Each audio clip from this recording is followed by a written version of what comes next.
kelas 3A. Di sini kami akan membahas mengenai vokoid. Sebelum lanjut, ada yang tahu nggak nih apa sih vokoid itu? Jadi teman-teman, vokoid adalah istilah fonetik yang mengacu pada bunyi-bunyi yang dihasilkan tanpa hambatan atau penyempitan di saluran vokal sehingga aliran udara bisa keluar dengan bebas. Lalu, ciri-ciri artikulasi dari vokoid yang biasa digunakan untuk mengklasifikasikan dan mendeskripsikan bagaimana bunyi vokal dalam sistem fonetik dibagi menjadi 5. Sebelum lanjut, kalian jangan skip dulu ya videonya, didengerin dulu sampai habis. Nah, jadi untuk bentuk vokoid di sini ada yang pertama, yaitu bentuk mulut, yang dimana bentuk mulut ini memiliki vokoid bulat. Jadi, alat ucap dan pembentukan bunyi vokal O dan U atau bunyi vokal O dan U itu termasuk dalam kategori bunyi belakang, yang artinya bagian belakang lidah lebih aktif dalam pembentukannya. Lalu selain itu, kedua bunyi ini juga merupakan bunyi bulat, yang berarti bibir dibulatkan saat mengucap. Nah, jadi teman-teman, bentuk mulut memiliki beberapa alat ucap yang berperan utama dalam pembentukan bunyi O dan U. Yang pertama ada lidah. Bagian belakang lidah terangkat dan mendekati langit-langit lunak. Untuk bunyi U, posisi lidah lebih tinggi dan lebih ke belakang dibandingkan dengan bunyi O. Lalu, bentuk mulut yang kedua terdapat bibir, yang dimana kedua bibir dibulatkan membentuk lingkaran. Lalu pembulatan bibir pada bunyi U biasanya lebih kuat dibandingkan dengan bunyi O. Selanjutnya ada rongga mulut. Rongga mulut ini menyempit terutama pada bagian tengah. Jadi penyempitan ini membantu memperkuat resonansi bunyi, perbedaan pembentukan bunyi O dan U. Nah, jadi teman-teman, sampai situ udah bisa dipahami nih belum untuk alat-alat ucap dalam bentuk mulut untuk huruf O dan U? Kalau udah, yuk kita lanjut untuk perbedaan pembentukan bunyi O dan U. Jadi, yang pertama, tinggi rendahnya lidah untuk bunyi U memiliki tinggi lidah yang lebih tinggi dibandingkan dengan bunyi O. Lalu yang kedua, kekuatan pembuatan lidah, pembulatan bibir pada bunyi U lebih kuat dibandingkan dengan bunyi O. Lalu untuk yang ketiga, ukuran rongga mulut.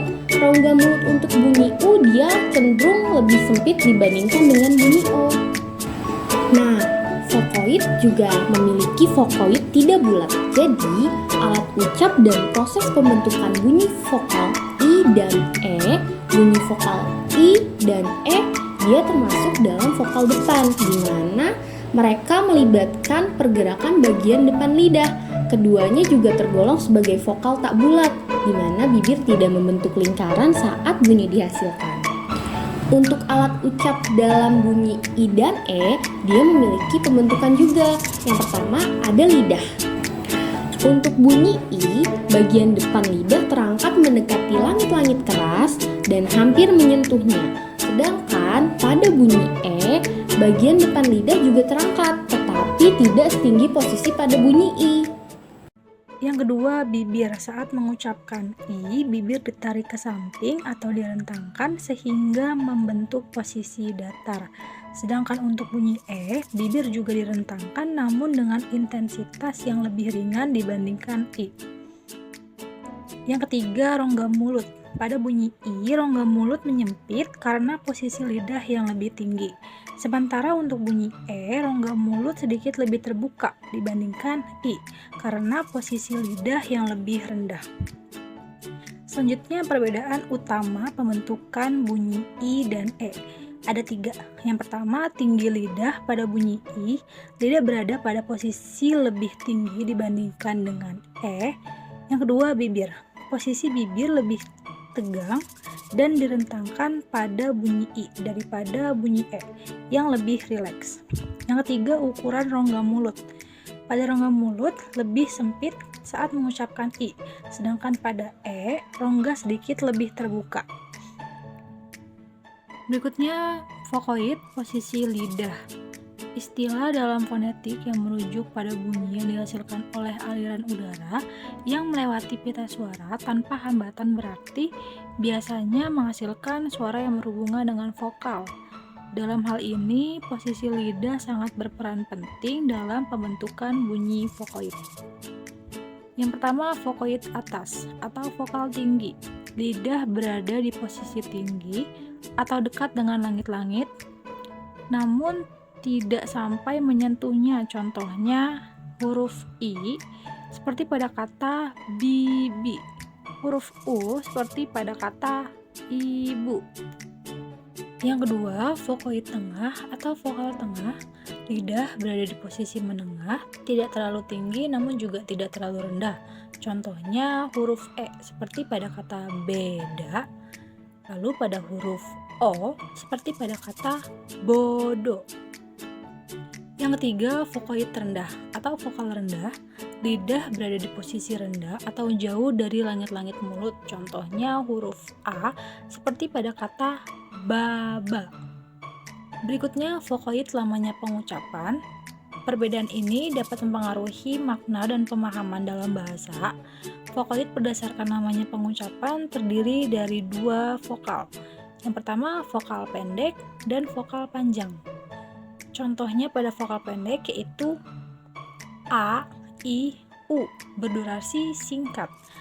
Lalu yang kedua vokal panjang, contohnya A, I, U berdurasi lebih lama. Mari kita ulas lebih dalam. Pada vokal pendek diucapkan dengan durasi yang singkat, biasanya hanya satu suku kata. Contohnya A dalam kata bapak. Yang kedua yaitu vokal panjang. Diucapkan lebih lama, seringkali diwakili dengan tanda diakritik atau dalam kata yang memiliki suku kata yang lebih kompleks. Contohnya A dalam kata bapak. Selanjutnya yaitu ada rongga hidung. Yang pertama ada vokoid oral atau dari mulut. Vokoid oral melibatkan pengaliran udara hanya melalui mulut tanpa campur tangan rongga hidung. Pada vokoid ini, langit-langit lunak atau velum terangkat untuk menutup jalan keluar udara dari rongga hidung. Vokal A, I, U, E, dan O dalam bahasa Indonesia. Contohnya, vokal E seperti pada kata teh. Vokal O seperti pada kata bola. Cara pengucapan, vokal E dalam kata teh, mulut sedikit terbuka, lidah berada pada posisi tengah. Vokal O dalam kata bola, bibir sedikit membulat, lidah di posisi tengah bagian belakang. Yang kedua yaitu vokoid nasal atau tidak dari mulut. Vokoid nasal adalah jenis vokoid yang melibatkan aliran udara melalui rongga hidung. Velum atau langit-langit lunak diturunkan sehingga udara keluar melalui hidung. Contohnya, vokal nasal dalam bahasa Sunda. Kadang ditemukan dalam variasi pelafalan lokal, seperti ketika mengucapkan kata menang atau barang, di mana ada sentuhan nasal dalam bunyi vokalnya. Cara pengucapan barang dengan vokal nasal melibatkan lidah yang posisinya rendah untuk vokal A, tetapi velum sedikit menurun, memungkinkan sebagian udara keluar melalui hidung. Hal ini menghasilkan bunyi yang terdengar seperti campuran antara vokal oral dan nasal. Selanjutnya yaitu gerak lidah. Vokoid berdasarkan bentuk lidah dibagi menjadi 3 jenis utama, yaitu ada vokoid depan, vokoid madya atau tengah, dan vokoid belakang. Ketiga jenis ini merujuk pada posisi lidah saat menghasilkan bunyi. Berikut penjelasannya. Yang pertama ada vokoid depan atau vokal depan. Posisi lidah. Pada vokoid depan, bagian depan lidah dinaikkan mendekati langit-langit mulut bagian depan. Ciri-cirinya yaitu Bunyi vokoid yang dihasilkan terdengar lebih terang atau tajam karena posisi lidah yang dekat dengan gigi dan langit-langit depan. Contoh bunyinya yaitu vokal I dan E. I seperti dalam kata ibu. Vokal E seperti dalam kata enak. Yang kedua yaitu ada vokoid madya atau vokal tengah. Posisi lidah. Pada vokoid madya, lidah berada di posisi tengah, tidak terlalu maju ke depan atau mundur ke belakang. Lidah juga tidak terlalu tinggi atau rendah. Ciri-cirinya yaitu bunyi vokoid yang dihasilkan terdengar lebih netral atau rata. Ini seringkali mencakup bunyi vokal yang agak pendek dan kurang terbuka. Contoh bunyinya yaitu vokal E.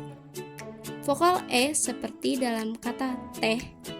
Dalam pelafalan sehari-hari, seringkali berbunyi lemah seperti tuh. Yang ketiga yaitu vokoid belakang atau vokal belakang. Posisi lidah. Pada vokoid belakang, bagian belakang lidah dinaikkan mendekati langit-langit belakang mulut. Ciri-cirinya yaitu bunyi vokoid yang dihasilkan terdengar lebih bulat atau gelap karena lidah lebih jauh dari gigi dan suara diproduksi bagian belakang rongga mulut. Contoh bunyinya yaitu vokal U dan vokal O. Vokal U seperti dalam kata umur. Vokal O seperti dalam kata orang. Nah, selanjutnya yaitu perbedaan utama. Vokoid depan menghasilkan bunyi yang lebih terang dan tajam. Vokoid madya bersifat netral dan lemah, sering muncul dalam suku kata yang tidak ditekankan. Vokoid belakang menghasilkan bunyi yang lebih gelap dan bulat. Ketiga jenis ini berkaitan dengan posisi lidah di dalam rongga mulut yang sangat mempengaruhi kualitas akustik dari bunyi vokoid yang dihasilkan. Demikianlah penjelasan mengenai vokoid yang dapat kelompok 1 sampaikan. Semoga video ini bermanfaat dan dapat menambah pengetahuan teman-teman semua. Terima kasih. Wassalamualaikum warahmatullahi wabarakatuh.